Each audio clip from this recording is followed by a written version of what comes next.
राज्यातील 24चे पोस्ट 15 एप्रिलपर्यंत बंद करण्याचे निर्देश मुख्यमंत्री देवेंद्र फडणवीस यांनी परिवहन विभागाला दिलेत। रविवारी झालेल्या परिवहन विभाग भवनाच्या भूमिपूजन सोहळ्याप्रसंगी यांनी म्हटले आहे की देशभर जीएसटी लागू असल्यामुळे सीमा तपासणी नाक्याचे म्हणजे चेक पॉइंटचे महत्त्व कमी झाले आहे। भविष्यात व्यापार वृद्धीसाठी आणि माल वाहतुकीला चालना देशाच्या देण्याच्या उद्देशाने चेकपोस्ट बंद करणे अनिवार्य ठरणार असल्याने 15 एप्रिलपर्यंत या संदर्भातील प्रस्ताव सादर करण्याचे निर्देश विभाग प्रमुखांना देण्यात आले आहेत। राज्यात स्वयंचलित वाहन तपासणी केंद्र एटीएस तसेच स्वयंचलित चालक चाचणी केंद्र एडीटीटी एकात्मिक वाहतूक व्यवस्थापन आयटीएम अशा आधुनिक तंत्रज्ञानाच्या सहाय्याने चालकांना अद्ययावत करणे गरजेचे आहे।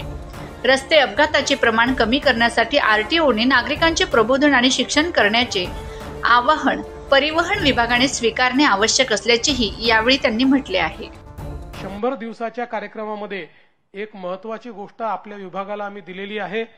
केंद्र सरकारने वारंवार आपल्याला सांगितलेलं आहे की जीएसटी आल्यानंतर राज्यांमध्ये कुठलेही बॅरियर्स असू नये आणि म्हणून जवळपास 18 राज्यांनी त्यांचे सगळे चेकपोस्ट पूर्णपणे बंद केलेले आहेत। त्यामुळे मंत्री महोदय, राज्यमंत्री महोदय, सेठी साहेब आणि भीमनवरजी तुम्हाला मी टार्गेट देतोय की तुम्ही 15 एप्रिल पर्यंत हे नाके बंद करण्याच्या संदर्भातले जे काही तुमचे प्रस्ताव आहेत ते तयार करावे। आणि मला कल्पना आहे की आपल्या इकडे काही बीओटीवर पण आपण केलेला आहे, पण त्यांचे जो काही कम्पेन्सेटरी भाग असेल तो आपण केला पाहिजे।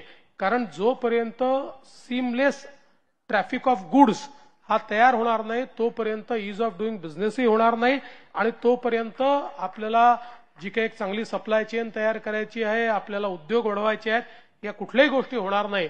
त्यामुळे आपण ही जी काही टाइमलाईन मी देतोय त्या टाइमलाईन मध्येच हे करण्याचा प्रयत्न कृपया करावा अशा प्रकारची आपल्याला विनंती करतो।